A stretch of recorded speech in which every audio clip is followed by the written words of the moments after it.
Alright, hello everyone, welcome back to the channel. So let's get right to it because I'm pretty excited. So the Mirage 2000 is an extremely competent 4th generation fighter jet, and it is 11.3 worthy. It feels good to finally be able to say that about a French introduction.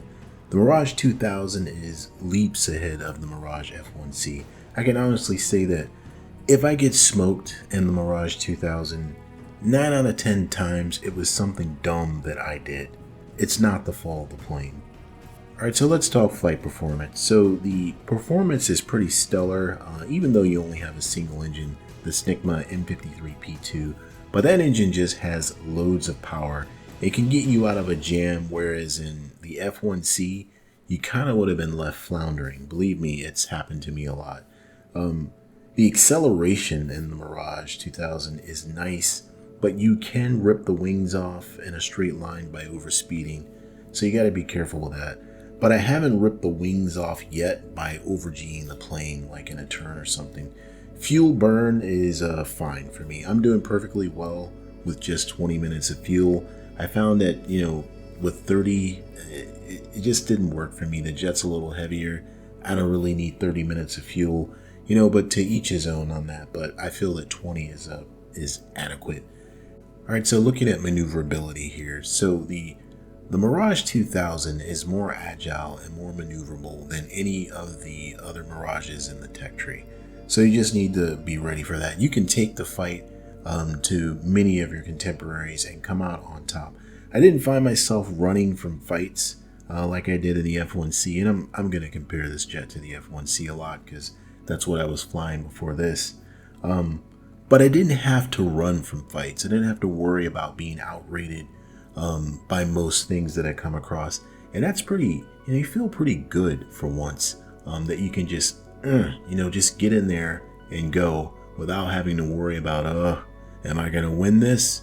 Probably not going to win this. But this is War Thunder, and most of the time, you're not going to be in a 1v1 to do all that stuff I just talked about. You're usually going to get dumped on by somebody outside the fight and going, look, there's a free kill. Alright, so let's talk about weapons and radars. So the Magic 2 infrared missiles are flat out the best IR missiles in the game right now with their all aspect and 35G overload. Best missiles, full stop. The 530D is really nice because of the continuous wave seeker, and the RDI radar is, sublime with the Twiz mode. Even though you don't have Fox 3 missiles, the Twiz mode is track well scan is still good for situational awareness and early stages of the match. I've been able to spot guys, way out there and kind of orient myself and get ready for what kind of tactic I'm going to use. My only gripe really is that you can't carry more missiles. 4 missiles is kind of limiting, but if you fly Mirages regularly, this is nothing new to you. Low missile count has always been an issue. For defensive systems, of course, you get chaff and flares. With the Mirage 2000, you can carry, if you're going to do a mix, you can carry 45 each, which is pretty generous without being obscene like maybe the A10, which is, carries flares and chaffs for days.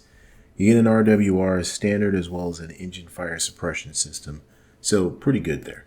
Alright, so let's go over some pros and cons. So pros first, this plane is the best Mirage in the French tech tree.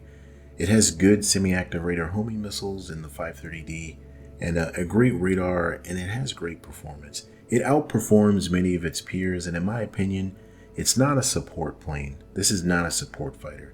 This is a frontline warrior that can take the fight to the enemy. You can get in the thick of it with the Mirage 2000, unlike the Mirage F1C. Alright, so let's talk cons here. And the first one is you only have 4 missiles, which does put you at a disadvantage no matter how good you are. You only have 4 missiles. So against your contemporaries, that's kind of, a little bit of a letdown, but it is what it is. As far as ground ordnance, it isn't very inspiring on this jet, some rockets and some small bombs. But this is the Mirage 2000C, right? If you want a ground pound, you really need to wait for the Mirage 2000D if you want to do that. And also, of course, the Mirage 2000, even though it has leading edge flaps, it's still a delta wing design, although quite evolved. If you don't like delta wing designs, don't come over here. And the last thing is the rip speed. You will rip those wings right off if you're not careful. I mean, it's kind of just you gotta pay attention to detail kind of thing. So, enough said. All right, so overall, the fun factor for this plane, if I'm gonna give it a score, I'm gonna probably give it an 8.5 out of 10. It's really fun. It's, all the way at the end of the tech tree, of course. So if you haven't done anything in the French tech tree, I mean, you haven't been grinding it at all, it's probably going to be a long slog through all of the other Mirages to get up to this. But I think that it is worth it.